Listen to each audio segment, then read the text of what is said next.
it's Nina. Thanks so much for joining me today, and welcome back to a brand new Studio Monday video. In today's video, I'm going to be sharing with you a couple of tags that I've created using a very fun but very quick technique. So this is perfect for creating those last minute tags that you need to put onto your gifts so that way you can go ahead and put them under the tree. When you think of doing something last minute, you don't all necessarily think of something really pretty and something that looks really fabulous. But this technique is super easy, it's very quick, and it creates the most stunning, beautiful backgrounds. So I'll go ahead and show you how I did this. I'm using this stencil from Hero Arts, which is an absolutely beautiful tree stencil. I love how it has the little trees on the lines, the snowy slopes. It's very, very beautiful. It's part of Hero Arts' winter release that they released a few months back. I'm going to be pairing this with some distress inks from Tim Holtz. I've got Shabby Shutters, Pine Needles, and also a bit of Evergreen Bough.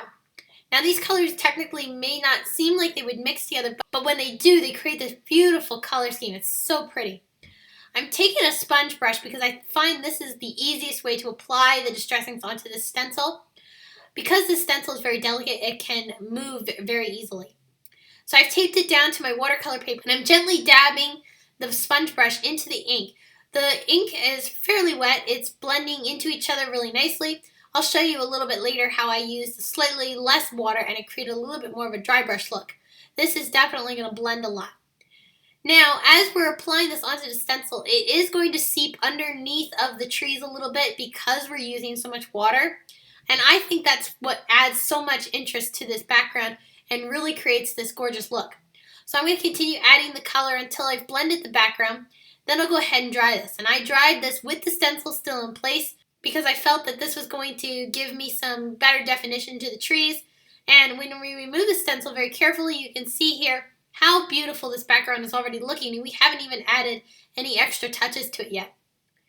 So you can see we've still got some wet spots, and I'm just going to go ahead and dry those up. I'll lift some of them up with a paper towel and then use my heat gun and dry it the rest of the way. Once I've dried it, I'm going to go ahead and take my distress sprayer and I'm going to put flicks of water all across this background.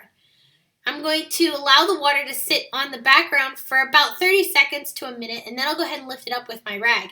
And of course, because distress inks reactivate with water, we get these really beautiful water splatters in the background, and it really adds to the texture. So we're really adding a lot of interest to this background, in addition to not only the gradient of color, but also the texture of the stencil, and now we're adding the texture of the splatters, which is really adding a lot to this background.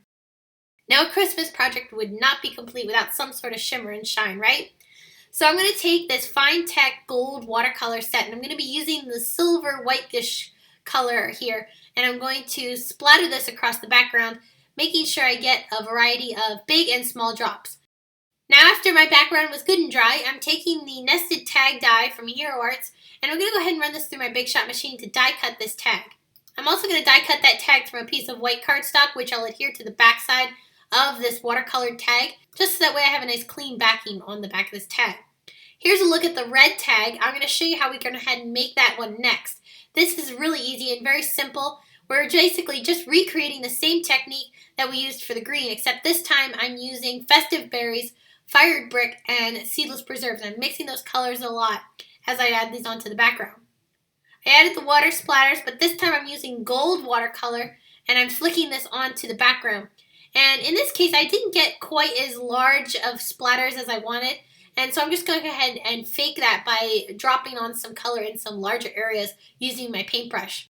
But you can see as I did not use as much water for this background, I have a little bit more of a dry brush look, and I think both the wet and the dry brush look really beautiful with this technique. I think it's a really fun way to add some artistic touch to a tag very quickly and easily.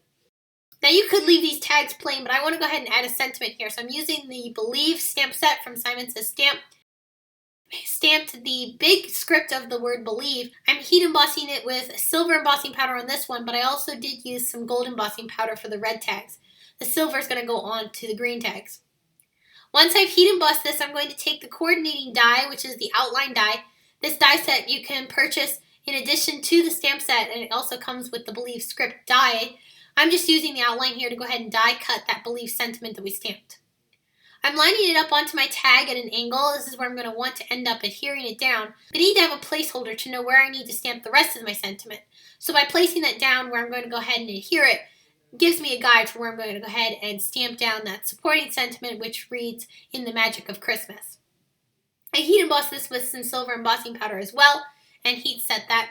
I did prep the surface of the paper with an EK6S powder tool just to cut down on any static cling because we had used quite a bit of water on these tags.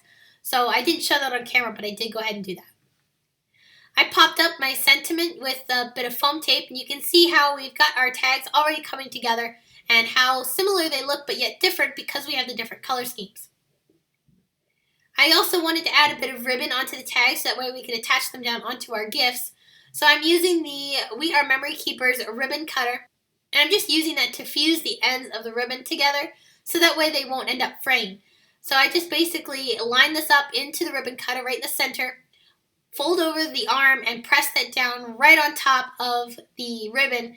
And that wire guide sears the ribbon and gives it a nice fused edge so it's nice and sealed and it's not going to end up fraying on me. So I go ahead and slip the ribbons into the top holes on each of the tags. I used teal, which it matched, I thought, the evergreen bow color perfectly. And then I also had some red for the other tags. I'm finishing off the tags by tying a bit of hemp around the top portion of the tags. This is going to hold that ribbon onto the tag and also dresses up the tags a little bit more. I love the look of hemp because it really matches the feel of these artistic styled elements. I do a lot of artistic style watercoloring, and I always love to add hemp when I do that because it really just adds to that perfect feel and really just finishes off the project nicely. So I went ahead and tied that into an overhand knot, and then I'll just go ahead and use my Tim Holtz scissors to go ahead and trim that down and cut off any excess. I really love how quickly these tags come together. I did these in an assembly line style and got a bunch of them done in an hour. And I really, really love how beautiful they look, but yet how simple they were to put together. So I hope this has inspired you to break out your stencils and distress inks to create some beautiful backgrounds onto some tags.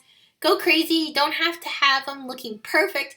The more artistic they look and the more free-flowing the artwork is, it just adds to that really beautiful handmade touch.